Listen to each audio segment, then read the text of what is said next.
Yo, yo, my man. Go ahead and get started on here.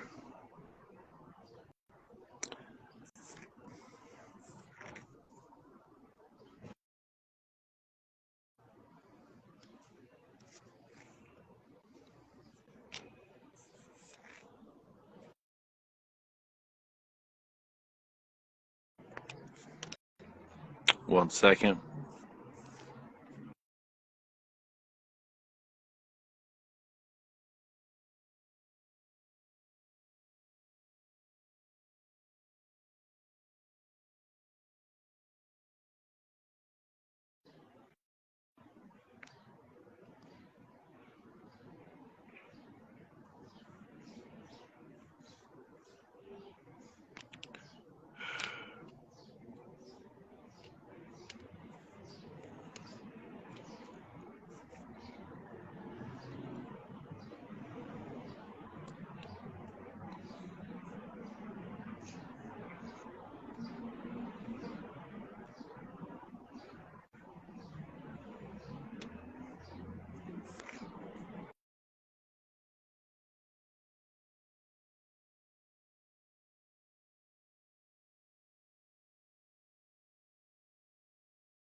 So my question is, am I going to get this recording?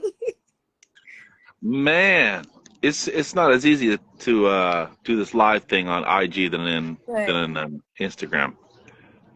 I'm seeing that right now. It's difficult, not so nice. The platform isn't so good. Yeah. It's a little different for sure. Yeah, I don't really like this platform that much. Texting is cut off. You can't text as much as you'd like. Hold on, let me see if I can.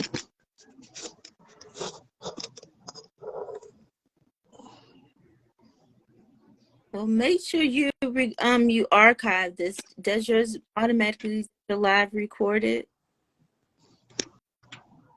Yeah, Oh, I'm still fiddling around with this thing, and it's just hold on.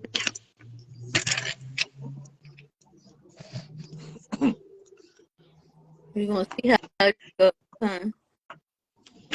Yeah, I want to see how it goes.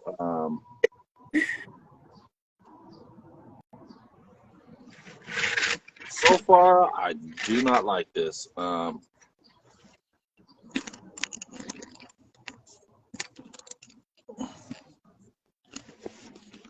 trying to share it with a lot more people.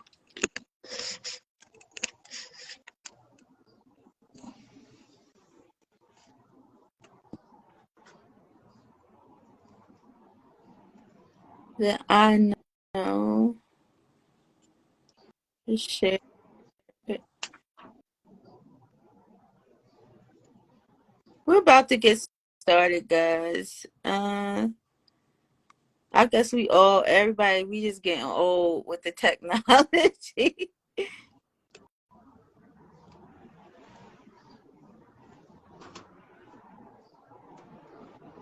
So we're just trying to bring some more people in before we get started. Bonte is coming to Baltimore on Sunday, and we're just trying to bring some more awareness because we want people to come out in person and online. It's a hybrid experience, and he's going to be doing some Dharma talk. He's also going to be doing a meditation, and he has some amulets that he's going to be blessing. And this should be on your to-do on Sunday. Like, what else are you doing? I know you're going to be in church, but this is 2 hours of your time to really do some mindfulness, do something for yourself. Definitely tune in because we want you to get to know Bonte a bit more. I found Bonte on Instagram, and it was a bit before COVID, and he was just so funny to me. He was always happy. He was always very positive, no matter where he was at. And the first time I ever seen him, he was in a cave, and he was with some other monks, True. and they It's were very true. out in Cambodia in a cave, and like, wow, what is going on here? But he was always very positive, well spoken. And one day I a tapestry, like kind of the one that I have tapestries, and I was painting a black Buddha, and I sent it to him, and from there we just kept in contact. So this is major to see him coming back from the States. He's been gone for a very long time, and we're going to try to get into this. If you have any questions, please do ask. We didn't get that much questions on Facebook, so we're hoping that we can get some more.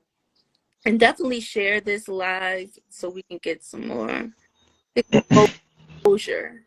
So we did start out before on Facebook about talking about black people and how Buddhism pertains to us, and how sometimes we feel like our culture is not of Buddhism, so we don't really take a good look at trying to practice Buddhism or bring that in our life. And you had said a few good things about the origins of Buddhism and how we can better relate. Um, yeah, I guess, yeah, let's go ahead and get started, which is Namo Tassa Oh. Bhagavata Arahato Sama Sambuddhassa. Namo Tassa Bhagavata Arahato Sama Sambuddhassa. Namo Tassa Bhagavata Arahato Sama Sambuddhassa. Buddhang Saranang Gacchami, Dhammam Saranang Gacchami, Sanghang Saranang Gacchami. Tutiyampi Tatiyampi Buddhang Saranang Gacchami, Dhammam Saranang Gacchami, Sanghang Saranang Gacchami. So Atnamo Tiniya Sadhu Sadhu Sadhu Ashe Ashe Ashe. Namo Bonso Tekkamoni. So before I get started, I'd like to give praise, honor, homage, and pay my homage and respect to the Lord, the rightly guided, self-taught, rightly guided one, the divine Lord Buddha, the rightly guided Buddha, which is something that I try to reflect in my habits because of the positive change that has left me. Second, it's for the Dharma. The Mm-hmm. Dharma for a lot of us can be actually translated into the laws of Ma'at, Mm-hmm. or the divine principles of Ma'at, which is the it is the divine truths, or the ultimate truths that govern all of creation. The ultimate Mm-hmm. truth that governs all creation. Uh, the second, that is the second. And third would be the community, or the rightly guided community that is uprighteous from the time of the Lord Buddha until the period in where we are sitting today. With that Mm-hmm. being said, I do want to tell everyone I'm not a meditation master, nor do I ever claim to be. I'm not a PhD scholar, Mm-hmm. but I am the master, and I'm the creator of my own experience. And Mm-hmm. from them, it has led me almost 7 years now. It'll be 7 years now. Mm-hmm. I've been on the path of Buddhism as a Buddhist monk, ordaining in Cambodia and living throughout Southeast Asia. And this is my first time back in America from those experiences to bring whatever I can share with the community, hopefully sparking within them the light, or sparking within them the courage to actually go forth and not be afraid to leave your comfort Right. zone to experience something which is better. Right.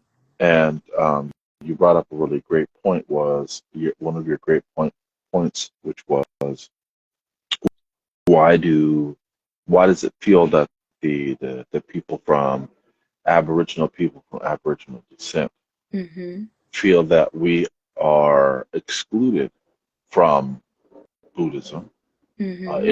if not excluded, or not privy or welcome, or Right. but I don't want to say not welcome, because that makes it feel like someone's against you, which is not really the Mm-hmm. case. Mm-hmm. It's not, no one's against you. It's like, we got ours, why can't you get yours? It's not our job to help you get yours. It's your job to help you get yours. Mm-hmm. That's a, you know, it's a perception. What It's made not. you so motivated, getting, getting practice and actually going over there and ordaining? Like, what was the driving force behind that? Looking at it from a materialistic or physical aspect, I had a couple dreams about Buddhism. Mm. That motivated me when I had a couple dreams about Buddhism. And I was looking into some of their mystical practices, and I was like, whoa, that is amazing. Mm-hmm. Chanting and the simplicity within the clothes and the robes, and they lived a simple life, and they're just like, I just don't, I'm not, I'm not part of the status quo. I'm not a part of the fashion quo. I'm just doing my own thing, and to hell with it, to hell with it all. To hell with all this other stuff. They weren't YouTubing it, worried about Lexus Land Cruisers or getting the prettiest girl or whatever the spice of the soup was for that day. They were like, I don't have the energy and care to even be bothered. Mm-hmm. And at that point in my time, I was just done. I was just done with trying to upkeep an image that constantly was marketable, constantly was capitalized on, and constantly changing. So as soon as you get an image that you liked or were content with, it changed and said, hey, now it's time to pay up more money to upgrade this image that you were trying to To be in the. that you're trying to be in. Mm-hmm. And I was just like, well, how can I find myself when I have to keep updating, upgrading, updating, upgrading? I got a new pair of shoes. I need a new shirt. I have to get this. I have to get that. And it's just like, this is no way to find myself if the self that I am comfortable with is constantly needing to keep up with the Joneses or buy something that is not, not so. I just got tired. Right. So, when Uh-huh. you coming back to the States, what is something that you're about? One thing that you're very happy back home. What's the difference with you being in the Asian countries and then you come back to the States? Like, what do you love right now being back home? Being able to be aware of different mind states that help me be calm. So learning about so many different cultures and what keeps them calm helps me stay calm in many different situations here where one person would just blow up or snap or Mm-hmm. couldn't handle the situation. I would be able to compare that to many different different situations which I have Mm-hmm. seen in other countries. Patience. So you You like develop. the interaction of seeing, like, because you did a lot of time alone in the forest, you done a lot of time jungle, and during COVID, you were a great deal alone. It's almost like now you're being back in the States. I know your schedule has been busy. It's almost like you have to thrive here and really see if everything you practice there is intact. Somebody said, I believe the Yeah, only way the true self can be found is from within. Very true.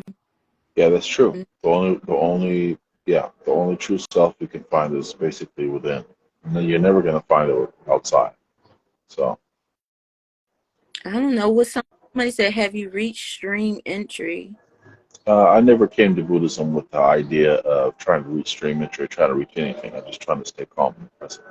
I never came Right. with this attitude inside Buddhism of I'm going to get to Nirvana or not tomorrow. Am I going to get to enlightenment tomorrow after an hour? That's never really interested me. Am I going to become a stream enterer? I don't know. I just want to be calm and collected for the next 5 minutes, for the next Mm-hmm. 10 minutes. I want to keep that for the 10 minutes and use whatever positivity I have to, push me on for the next 10 minutes after that. That's the only thing I basically So, And I think those are, I think, comments of those thoughts, or I think ideas like that are very distracted. It's rooted in those type of attitudes. I think are very rooted in craving and desire. You came into Buddhism wanting and craving to be something, and mm, wanting something out of the practice other than being calm right now. You want to get to Nibbana, then you need to practice right now, at this moment, this second. You want to get a stream entry, then you have to be calm right now, and you have to be present and aware at this moment right now. So those things you have, even though it's a good ambition, but worrying about where they are, where is paradise, where is this calmness, where is collective, or am I going to be a stream enterer into the next, or for me, it's not really something. I know you got a few more questions. Below. I guess, do you have to go over to Thailand and to Vietnam to? I'm sorry. Do you see it up underneath? Do you see in your comments? I see something underneath the comments, so I'm a little farther away, so I got to kind of squint to see. Someone that was asking about enlightenment. Do you need to go to like the Asian countries like Vietnam and to Thailand where you went to gain to come to practice? Let me see. Let me scroll. Yes, to become Um,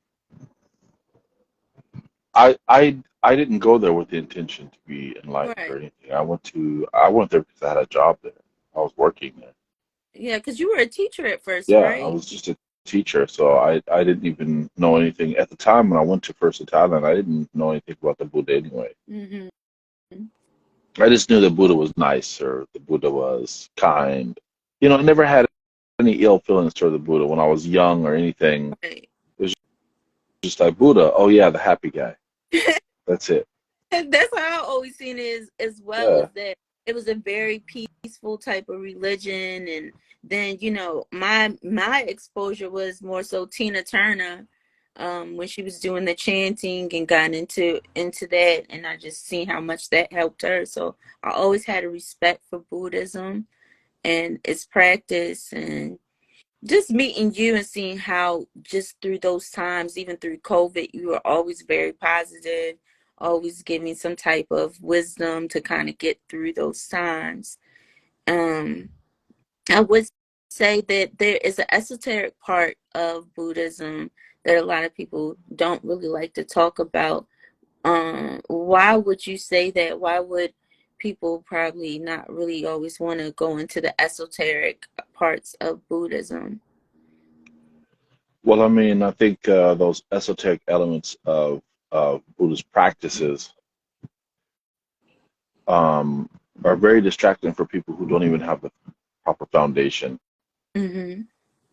Uh, for example, the Four Noble Truths: suffering, the cause of suffering, the eradication of suffering, and the Eightfold Path, or finding out the basics of impermanence, Mm-hmm. impermanence, or just the five precepts in themselves: no lying, no stealing, no killing, no mind-altering intoxications, or sexual deviancy, or sexual what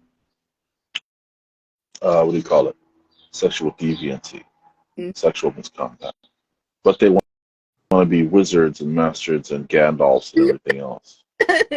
It's definitely, a lot of stuff is trending, and that's even with meditation. Meditation is starting to become very commercialized. Somebody just asked, how can Buddhism help heal generational trauma? Well, Buddhism helps with generational trauma because, for me, as using it as a vehicle, um, it has helped me see the mistakes that I've made, that my parents have made, that their parents have made. Because you are a representative of your bloodline, you're a representative of the blood that you carry, Mm-hmm. meaning you are a mixture of your parents. and those DNA structures form inside you. Mm-hmm. Those strands and traits are formed in you. They're the first person that you laid eyes upon, or your guardians, your parents or guardians or upkeepers, or so you start to take on their characteristics. That also means you start to take on their characteristics, patterns and habits that they carry as well. So by you learning how to use mindfulness meditation, Mm-hmm. concentration, mindfulness meditation in the Buddhist practice, you start to say, well, why am I doing the certain repetitious habits that I do? Why am I afraid of what I'm afraid from, and why do I like what I like? Mm-hmm. Why do I choose to avoid, and why do I choose to attract or go near the things in my life? And then you start to really scrutinize them. Is this creating positive karma? Is it creating positive results? Is it Mm-hmm. harming, hindering, or is it taking away from the experiences that I have, or moving me closer to stream entry? Is it moving me farther or closer into recycling and back into this world again? Is it moving me closer or forward into the mindsets that are hindering or progressing my? So that's what I mean by how Buddhism can help with generational traumas and not generational curses. We spoke before on the last talk about generational curses. I'd like to change that word personally because it's such a heavy word. Right. Because we know that a curse works for somebody that believes that they're Mm-hmm. cursed. So if you say it's like a gift, being cursed is like having a gift. That's also Somebody offers it to you, and then you accept it. Well, you think that you're worthy of that gift. yeah. That But when casting, you say, yeah, when somebody casts on you and you accept it, their intent behind anything, that's just spell binding. Where if you accept it, then it's definitely going to happen. But if you're not yeah, accepting that curse, and we were definitely saying earlier about curses and us believing the lie, and that yeah. becomes reality. Even when we keep on posting police brutality, or we keep Oh you know yeah, you're psychologically like accepting it.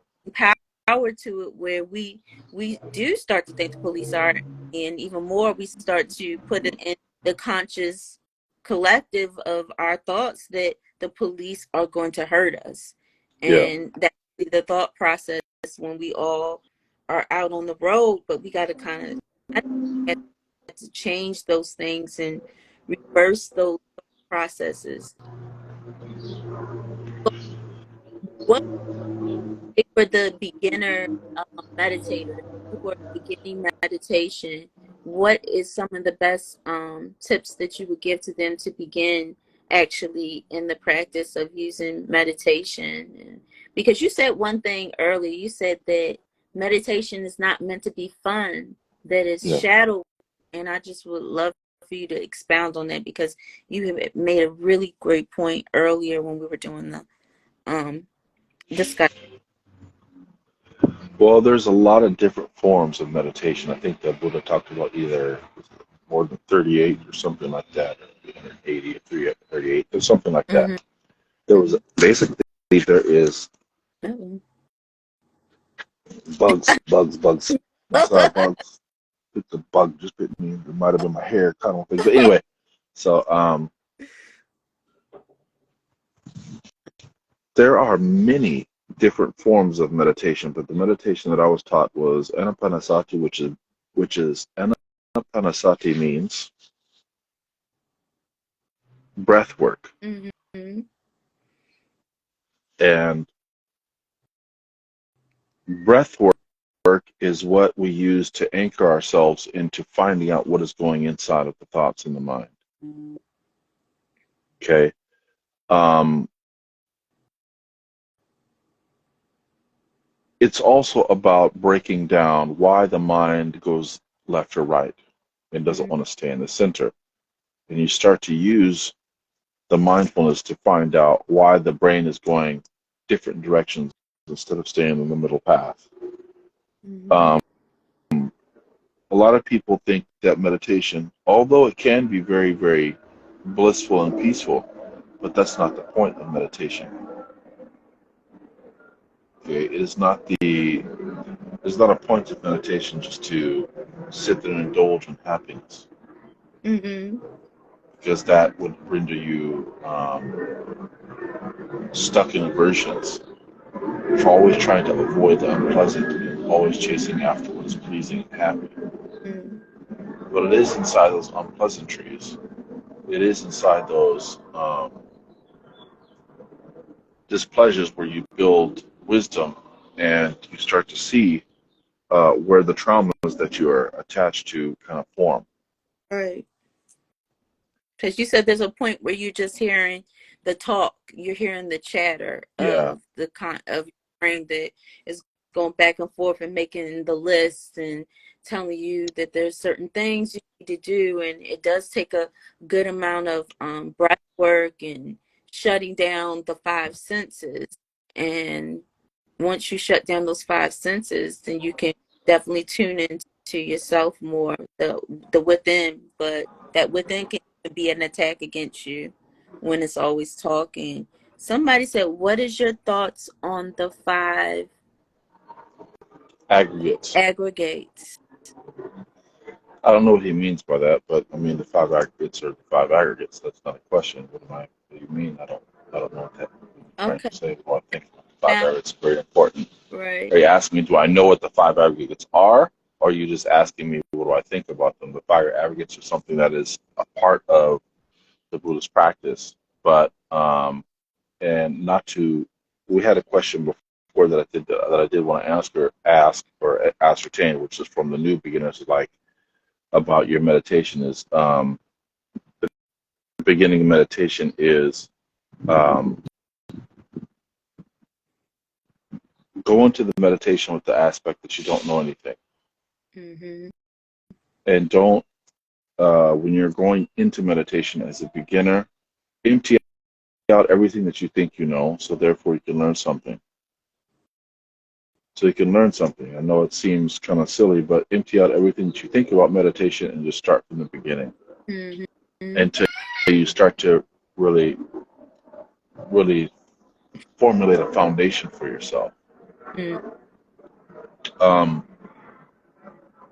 It takes a while. Don't think it's going to happen right then and there. Right. It takes it's a task. It's a duty.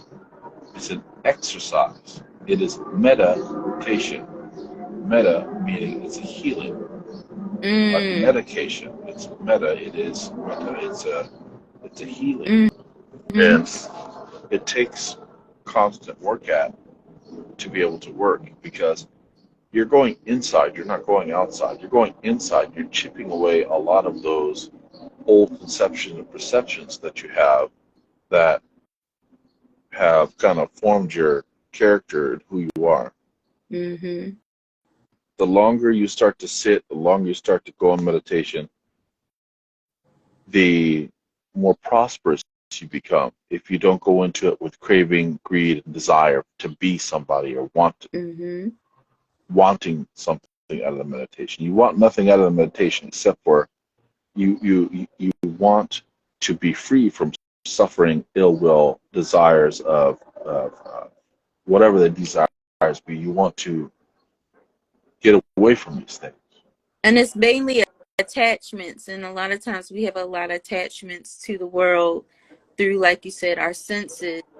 What we can see, what we can touch, what's tangible, and that tends to be what's ruling society right now, materialism. And somebody said, are you able to perceive, perceive the aggregate? You see that question? Yeah, they're trying to be philosophical and ask some philosophical stuff. And are you able to perceive the five aggregates? We're talking about meditation. We're talking about Buddhism for the community and the beginners, and they're trying to Right. It's kind of like that's more of a further like a Yeah, topic. they're This trying to debate and understanding. So we'll just if you hold. know Mm-hmm. if you know what the five aggregates are, why are you asking me? Why are you Mm-hmm. asking me if you know what they are? You know what the five aggregates are. That's not even the topic we're talking about. We're talking about my experiences that I've had practicing Buddhism and Mm-hmm. using that as a vehicle to use as a vehicle to communicate my experiences to the community. Talk about my book, Yeah. to talk So about my experience. These are philosophical. They want to talk about what are you talking about the five aggregates? Of course, you know what the five aggregates are, if you're but asking. that's not. Yeah, why are you asking a question that you already know they are? If you know about the five aggregates, you don't.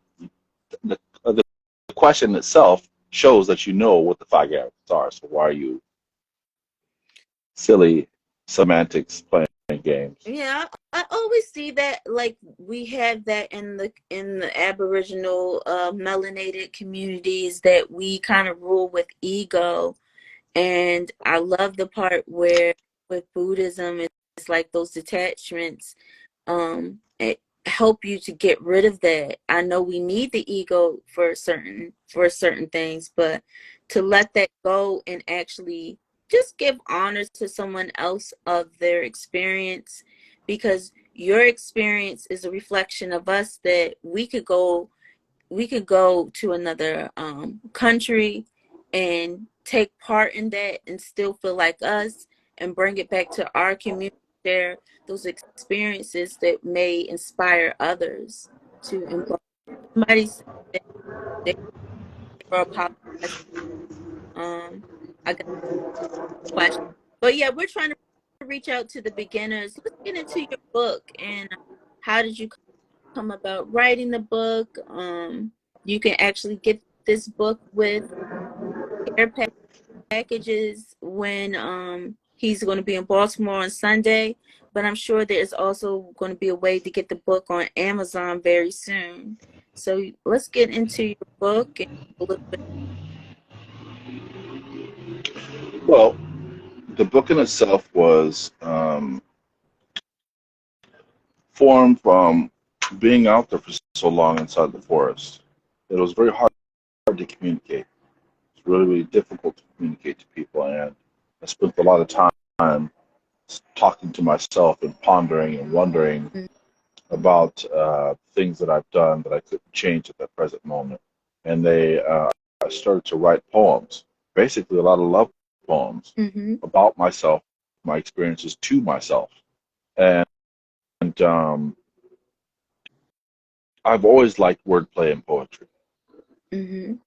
But this time I used it in a way that's going to be able to help me realize and see where I am mentally and juxtapose that with the suttas or the scriptures that you find in the Buddhist canon or Pali canon, and or the volume of the canons, what the Buddha said, what the Dharma has to say about it, what the Sangha or the community has to say about them. I use that in a way to kind of break down the attachments that I had.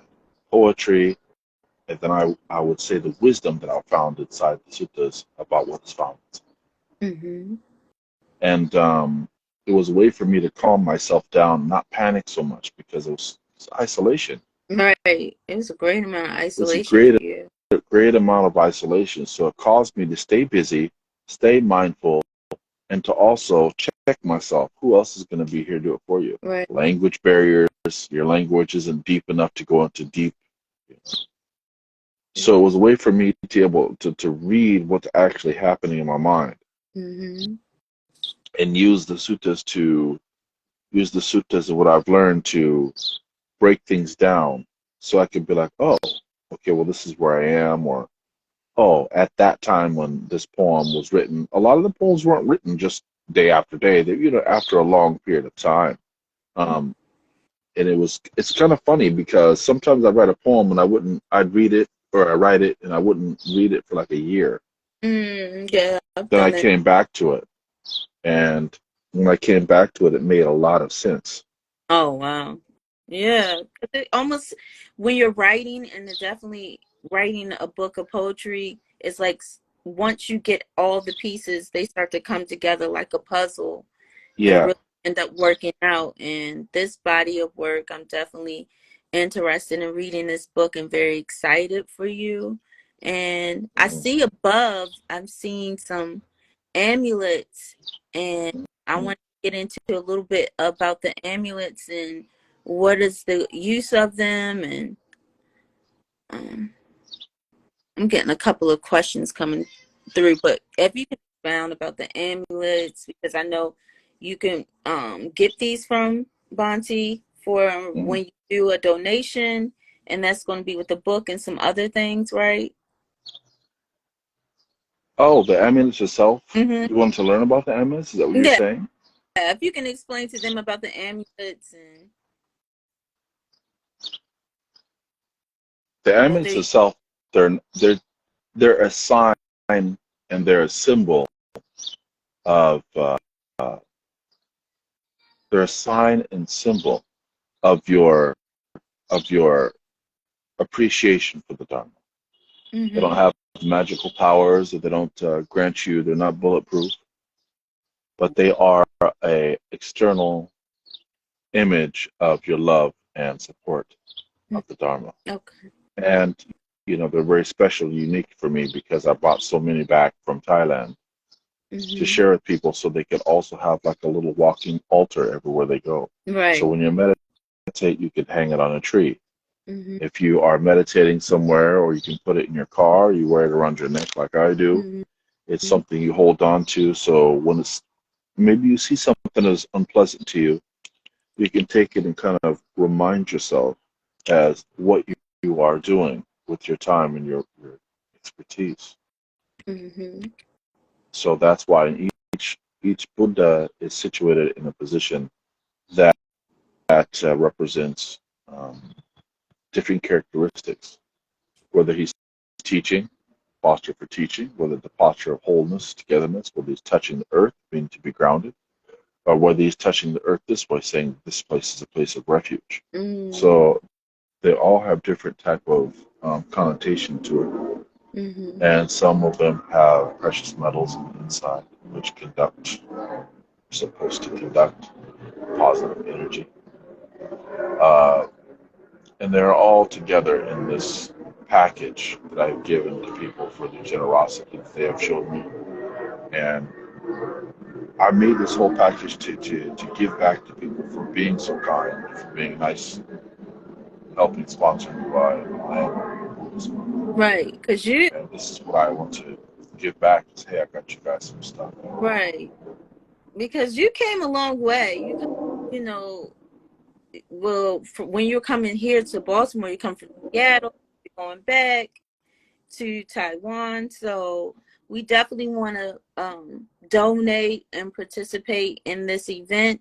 It's going to be hybrid, so it's going to be online, but it's also going to be in person. And I definitely hope that people come out to Baltimore at Michelle Blue's Comedic Yoga Studio. You can bring your yoga mats, and definitely this is an experience that Baltimore needs, because Baltimore has been in great need of peace. Because recently there was like a mass shooting. It's a lot of, It's too bad. and I see that like definitely during the summertime it can get very hot outside. City rise get a little bit more energetic. Somebody asked, how can they donate now? What's your is your Venmo up there? It should be. Let's see if I can just post it.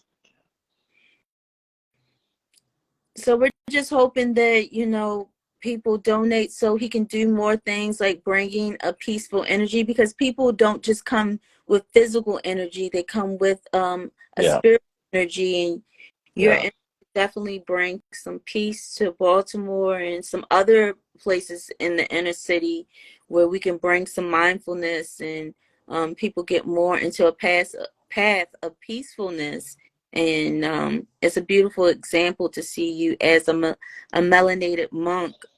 That's a rarity in our community. And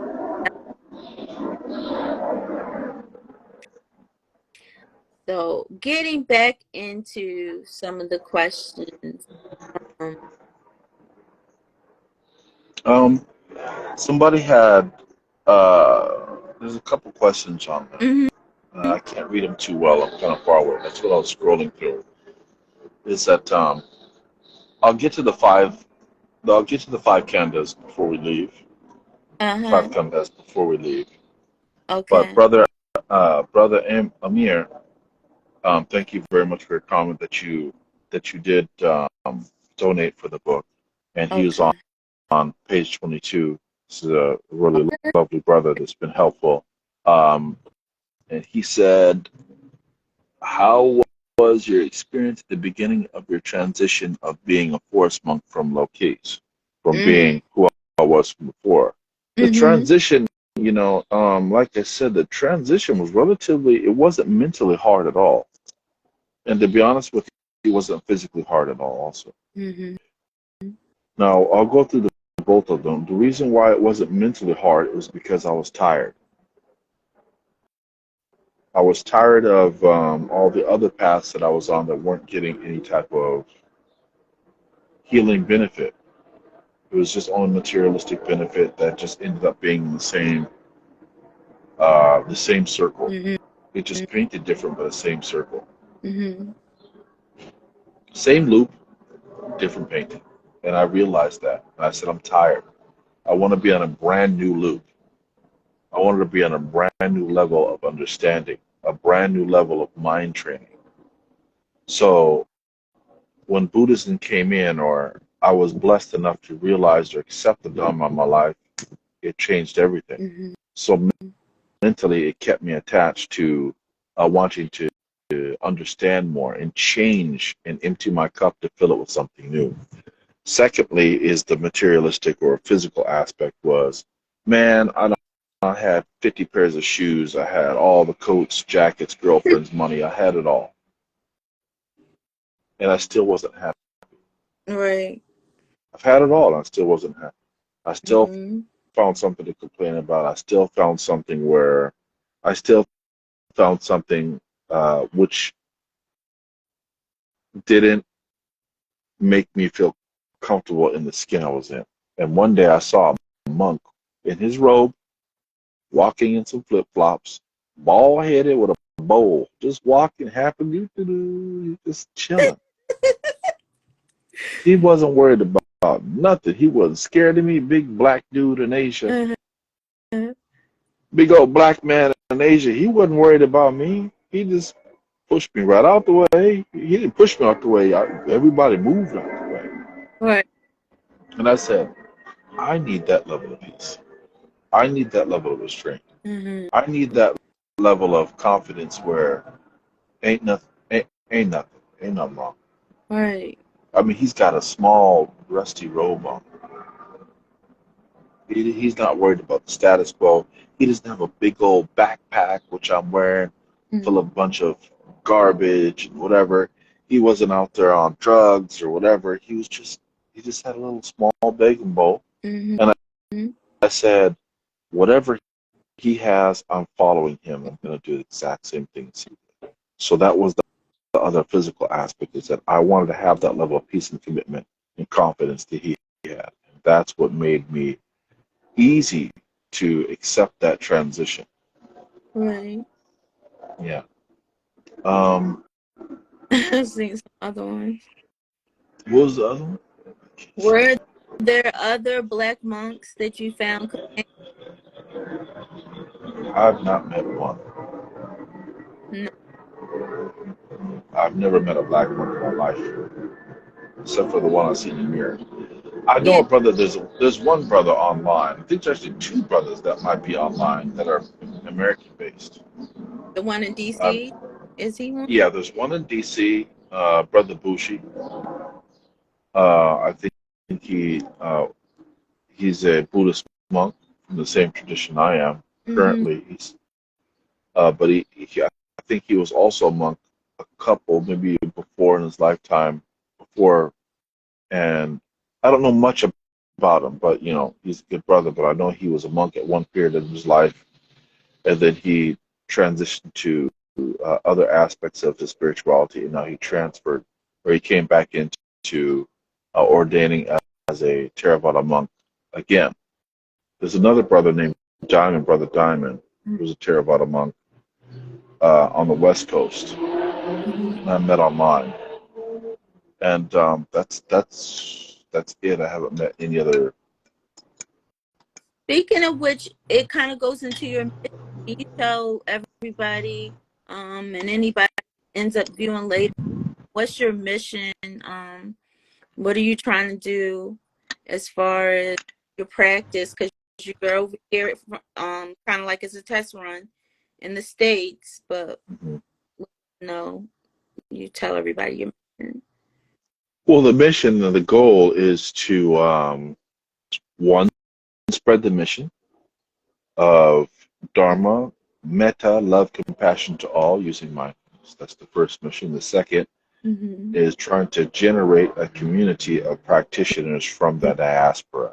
We're actually serious about the practice, that want to ordain, whether you're a monk or nun.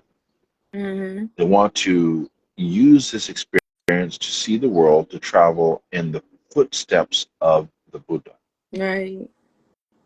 So we can come together to create. I'm not um I'm not so enthralled about making a temple as I am about making Right. a charity center. You were saying that earlier. Temples are nice, but they demand a lot. So I'd like something different to create, which is a space where charitable events, donations, charitable events, fundraisers, and the offering of prayers can be established. I want to be able to give as much as possible. So that means have people come in and get free clinical health checkups, or they can get free food, free meals, in a time where people are severe greed and severe need. I want to open a place where they can get it for free and also get the experience and practice of generosity, kindness, metta, and love and compassion under the guidelines of the Buddha. So usually the people take care of the temple. Like, what are the things Yeah. that go with the temple work that you kind of feel like it's a little bit tedious? Like, what were your experiences in the temple, like your position and everything? It gets a little tedious when people don't understand what the purpose of the temple is. It's all mindfulness, whether you're cooking or you're sitting in meditation. It's concentration. Whether you are mopping the floor or you're walking back and forth in meditation, it is practice. Whether you're wrapping gifts to offer, or whether you are folding your blankets on top of your bed, it's practice. It gets tedious and complicated when people's mouths are practicing before their bodies are acting. When people come to the temple and use it as a place like its bar, fractionalization, and to just relax. It's not a resort. It's a temple. Right. It's a place where you go to listen, uh, and it doesn't mean to shun or stay away from people. It doesn't mean not to talk at all. It just means you're going there with the purpose of clearing out the clutter of the mind. Where would it means? Go ahead. I would say I want to know, where was your favorite place to be at? What was your favorite temple, or where was your favorite place to practice? Ooh. It all depends on the purpose I'm there. I've loved Cambodia, I've loved Vietnam, and I love Thailand. You've been to some beautiful places, so I know it's Yeah. hard to. I've also loved some. I've also loved parts of. I love Taiwan. Yeah. I remember you telling me it's very clean over there. Like, we always want to go to Africa and Europe and all those places, but parts of Asia are very clean and very peaceful definitely towards melanated people. So I know it's kind of hard to choose exactly where you actually are loving to be at and what was probably best. But I think from talking The with you, forest, the forest, the forest, man. It is the forest. The best place for observation and practice, honestly, is the forest. Mhm.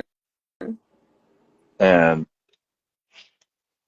it is a place where it is a place where it is a place where sorry, one minute, I'm trying to get some water. Are you?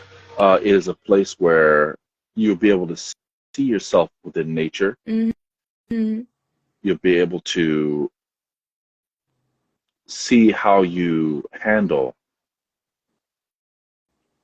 your growth within um, your own practice within nature. Mm-hmm. That's what something you Um, earlier is that black more melanated people need to get out in nature. Like that would be a way for us to really unite, is to more of us to be out in nature and do more practice out in nature of connecting with it, not just I guess being entertained by it. So I can understand why you would want to be in the forest mhm. and really connect. And we do have the places available to us where we could go actually and meditate. But I earlier on Facebook you were mentioning I'm that sorry, you kind of broke up just a little bit. that's a better way that we can unite. I remember you saying that earlier in the Facebook discussion was how could we bring unity among melanated people, and you were saying going more out in nature and us doing these type of practices like meditation, Hmm. more more so in tuning ourselves than just being entertained by nature, but really getting to, I guess, engulf ourselves within it. So I could see why you were your favorite place would be the forest. Well, the forest is just the reason why I say the forest because we know that the Buddha is the first place that he was enlightened was inside the forest at the foot of a tree. Mm-hmm. Somebody mentioned that earlier about the tree. Yeah. Yeah, he mentioned that wasn't that the Buddha's he was talking about seeking enlightenment. Wasn't that the Buddha's ambition or drive was to go to the forest? Yes, but that's the Buddha, and I don't think he was at that time. I mean, the Buddha was free from desires, wants, cravings, and attachments. Mm-hmm. So his desire to go to the forest was not like ours. Right. We want to escape. The Buddha wasn't trying to escape anything. He was trying to he was trying to know and get to understand enlightenment. We're Mm-hmm. trying to escape, we're trying to run away from our problems, trying to get to enlightenment. The Buddha was like, no, I want to understand enlightenment. I want to. So that's the same person who was asking about the five aggregates. What are the five aggregates? I don't know if that's really the topic that we're speaking about. I don't know if that's I mean, if wherever it but turns, I've got a couple of people on here, so if that's something they want to go into, the beginners and people who really don't understand Buddhism and just getting for uh, to the melanated community, and that's going to be major for Baltimore. We don't really get people like you that come to the East Coast and provide wisdom and help us to better understand ourselves. And I would think there would be much more of a pouring out to come and meet you, because I do see, like I was saying earlier, that meditation has kind of been commercialized. Spirituality is being commercialized. A lot of things are becoming more trend, where you have a lot of people who do meditation sessions sound bowls or laying outside. So the, participating in this in Baltimore, you can hear the sirens right now. Participate in Baltimore and with somebody like you said, you're not I guess a master at it like how people would say, but you definitely had great amount of experience to teach people and them to come out and experience this with you. Um, I would like I would like to meet people, talk to them about as much as I possibly could in my Mm-hmm. experience. It's in the forest and being there, and how that experience has helped me overcome a lot of the problems that I've had in my mind, my life, and the way that I speak to people. Mm-hmm. I'm not a philosopher, Right. okay, and I don't even like to get into philosophical debates about much. How I like to say that, yeah.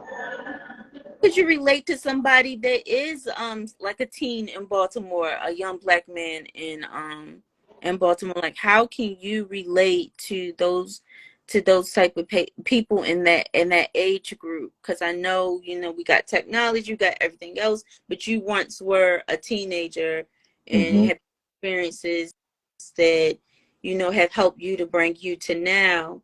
Um, Hmm. what would Well, you relate to a teenager that is going through things and etc. don't take things so serious. What you Mm-hmm. feel now is only it might only be applicable to right now. But as soon as you go outside your city, they vanish. So why are you getting so caught up and involved in something that's so impermanent, so minuscule? Mm-hmm. It's only a problem for that one small second, small piece of a bigger picture. Right. It's not worth your time or effort. But there are things that are worth your time and effort that have a bigger impact on your complete life.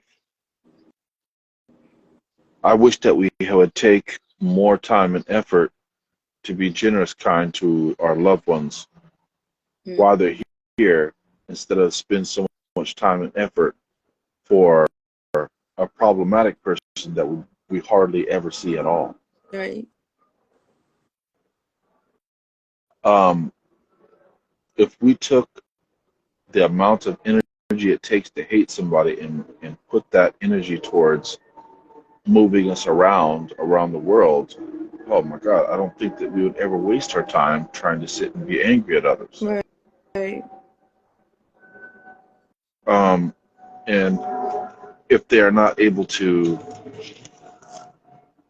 if they're not able to travel, let's say international, Mm-hmm.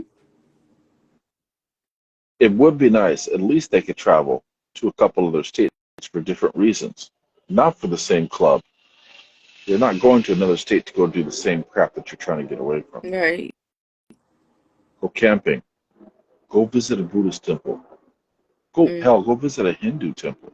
Right. Go do something out of the ordinary and learn something about it, and nerd out with it and geek out with it. That's such a bad word right now for that age group, and it ooh. Is Or, that are you at the airport? Where are you? huh? What are you near? Are you near airport? Yeah, it's pretty terrible, man. It's pretty noisy. I'm not used to that part yet because I never hear planes over the top I of my head. I know it's very quiet. All you hear is birds Yeah, chirping and you don't hear birds. All you hear is plane after plane after plane. It's such noise pollution. It's terrible. right. I know you're gonna be happy to go back for after a while to get some peace. You don't hear any birds here. I just see plane after airplane after airplane after airplane. It's just such a different, stark difference. So you said you were There's in the another one. forest. I what was one of your scariest moments in Asia? Because I know in one of those parts, wherever you were at, what would probably be one of your most scariest moments? possibly with any animals that you experienced in the jungle or the I forest. never feared the animals. I feared complete isolation. Uh-huh. That was the scariest moment when I really felt that By yourself. I was, yeah, like I was extremely by myself. Like I was in this temple and deep in these mountains. They were iffy itself. It took like an hour to get up the top of the mountain. It wasn't even a real temple. It was almost like a hall with couple Buddha statues in the hall. Mm-hmm. And the village itself was a little bit shady. And I kind of feel like they were doing some illegal trading inside that village. Goodness. Cross-border illegal trade inside this village. And I was in this makeshift temple, and there Mm-hmm. was no water and there was no electricity. Wow. And um, the guy I was with was like, they don't have a monk. A monk hasn't been here in 9 years. So you're the first monk that's came here in 9 years. So you Wow. stay here, get yourself situated. You don't do nothing. You go out for alms round, you get your food, go back and meditate. It's cool, but the thing was, you were so far away from being near far. You were Right. far away from far. What made you go there though? Like I what? was taken there. I was taken there to go check it out as a possible avenue to stay there and be by myself and be autonomous. But when you're in that type of remote situation, the people are freaked out. They don't know where you're from. They don't want to know. They haven't seen anybody. The monk previously that was there had a despisable character, and they didn't like it. He was doing things that were no good, and they kicked him out. So when another monk comes that is from a different nation, country, let alone not the same tribe as them, they're kind to you, but they're not really welcoming to anybody, outsider. Mm-hmm. And it was just very tedious and hard, man. And it just hit me one night. He was like, "All right, I'm getting ready to go back and handle my affairs somewhere else. I'm going to leave you here." And I was like, Mm-hmm. "Oh, you getting ready to leave me here? Like here, like in this place with no water, no electricity, and my language, my Thai wasn't that well, and it freaked me out. I really freaked me out. I was like, I don't have connection with the world. If I was to die, if thing was to happen, nobody would come check on me, man. It just really felt, I Yeah. felt kind of heartbroken. I felt like you left me here to die. Did you do any If writing they, for your book? Were you writing anything from that time? Is in the book? no, no, no. That time I had like my begging bowl, my necessaries as a monk. I had a sleeping bag, Mm-hmm. necessities of a monk, and that was it. And that was scary, man. I'm kind of glad that didn't happen. So luckily, the next day they came to the place. They were like, unfortunately, we don't want a monk to stay here. Uh, They're like, we don't want a monk to stay here because we're comfortable this way. No, no disrespect to the monk you guys are right now. No disrespect to you guys, but we don't need a monk in our village. oh wow. So we're like, oh, okay, no problem. So we just packed our stuff and we left. And the next following morning, we left. But I was kind of relieved because I was like, He's like, oh you well, know, yeah. I didn't really want to stay there. I didn't feel comfortable. It was just too much was going on. It was just there was too many question marks about the whole experience there That's that why. really made me feel uncomfortable. And I was like, okay, That's why I'm glad to go ahead and find somewhere else. most comfortable place, like as in being a melanated monk and not being of their nation, like what place made you feel the most welcomed about who you are and what you come through to come to this? Where did you feel most comfortable um and received by the I'm sorry. where did you feel most comfortable and received by the people, because sometimes, like you said, the village doesn't want the monk, or you being a different race. And I know you've been so many places. I just wonder, Most comfortable. Who did I feel the most comfortable? like most accepted by the people, not feeling like there was really language or race barrier. Mm, in Asia? Mm-hmm.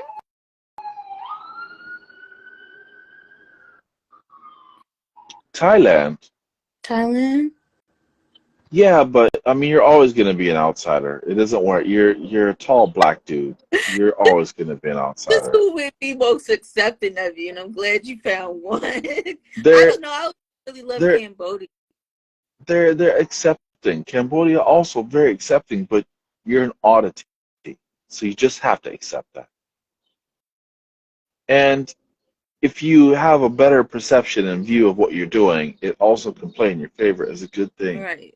It's not bad. The perceived notion of being an outsider or somebody not from the same nation as in the eyes of America is different. There's just like, whoa, I've never seen that before. So they're intrigued. Like, why Mhm. would you, coming from the West, want to leave all the things that you've had to just be a, a, Right. a practitioner of the Dharma living in a cave? What's your story? Tell me. I need to learn more about that. Right. That's why I said it's such a profound story, and you don't hear a lot of um Aboriginal melanated men that actually want to go and discipline themselves and do something like that. That's why I said it's such an inspiring story to our community, that it can definitely inspire some type of change for people that may have never seen this before. Because I honestly have never seen it until I actually found you on Instagram. And I actually found you when I put into something Black Men Meditate, and you Mhm. popped up. A lot of your stuff popped up, and I'm like, what is this? Because I would go on Pinterest and I'll find so many pictures of Black women meditating, but I wasn't seeing any Black men. And then your picture actually popped up on Instagram, and then all your whole thing popped up, and that's when I started following you. And I thought that was just so great, to see that on Instagram. Thank you very much for that. I can't see too well some of the questions. Is there any other questions that have been asked up there? Questions? No, nobody's been a question, but there's definitely been a steady flow of people still watching. So if you want to get any more questions in, you can. Um, and is there anything else that you want people to know about your book? Or he's been going around in Seattle, right? And you've been doing just did a retreat in Idaho, right? What was that? I did. I just did we did a small meditation retreat in Idaho Mm-hmm. for about 2 days, and we also did one in Spokane. And I did a meditation class here in Seattle as well. And we're going to continue to keep posting more as soon as the availability comes within Mm-hmm. Washington State or wherever I'll be in. Whether I have an opportunity to come to California, and I might go do that. Uh, Good. a person, I think one of the questions was before about the five aggregates, and the five aggregates, just to let you know, the five aggregates are what forms clinging. What forms clinging are the attachments, which is form, the body, the mind, form, feeling, perception, views, your perception of views, form, feeling, perception, views. I think I'm missing something else. Form, feeling, perception, views. And there's something else I can't remember off the top of my head, Mm-hmm. but they're very important. The five candles are something which is very, very important. I don't want you to think that it's not, because those are the things that form cravings and attachments. Mm-hmm. What forms the craving and attachment to your form, body, the rupa nama. Body clings for the body, clinging to the mind, form, feelings, perceptions. your views, and these are what formulate the attachments. These are how to break them down. Mm-hmm. But that's just like a more scholastically version, scholastic form. 1, 2, 3, 4. But if you use meditation, which I have, and I'm not a master, you don't need to learn them by like that. You'll be able to know what formula they clean by looking inside yourself and practicing meditation. You'll know, because every time you sit and meditate, you start to have feelings. You think about something, your heart starts to beat faster, or it starts to Mm-hmm. beat slower. Your face starts to change. When you think about it, you obsess over it. So there's your understanding, form, feeling, and perception right there. Mm-hmm. It's nice to read about it. It definitely is. It's going to help. But when you're using meditation to break free from attachments, you kind of don't really need to wait for a book to tell you something. You could find out by practicing it. I think we Right. spoke about that before. Right. We talked about reading about what a car is and actually never reading about a car and getting in there and driving it yourself. You know how the vehicle works because you drive it. You're always looking inside the engine. You're touching, you're feeling. What is the Mm-hmm. name of the parts of every part of the car? You might not have every idea, but you know exactly what it feels like and more, because no one is going to tell you the difference, what it feels like between being in the passenger seat and the driver's seat. Right. That's something you feel. That's something you have to experience. So whether you know about a catchy classical name inside of the Abhidharma book about whatever it is, the topic or the address of the title, it's nice, it's good, and it's going to help in scholastic form. But as far as the practice goes, I want to gear my talks for people who want to practice Right. more than debate over, What? titles, names, or Right. Just get the experience, because the experience is the greatest teacher. yeah. And I don't want to take more of your time. This is the Okay. second time I did this. Yeah. Yeah. Yeah. But is there anything else you would like people to know about you, about you coming to Baltimore?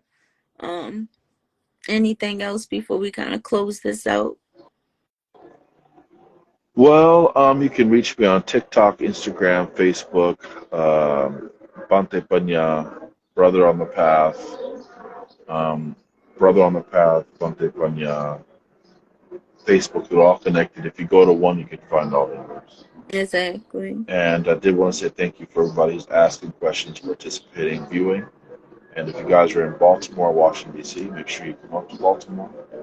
And if you can't, and you want a copy of the book, you want to find out how you can get a copy of the book, either an online copy, e-copy, or a physical book with the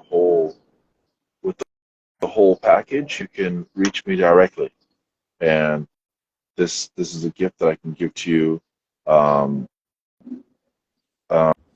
this is a gift package that I like to give to you with under that I would like to give to you to give back. Um, Right.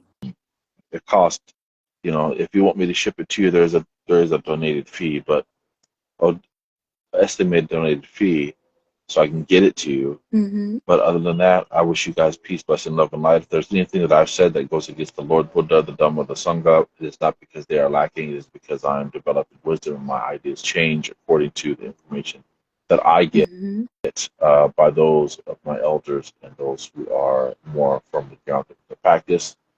And that is about it. Som Atmamotini, Satu, Satu, Satu, Satu, Satu, Satu. See you guys later. Thank Thank you. you. Thank you. Bye.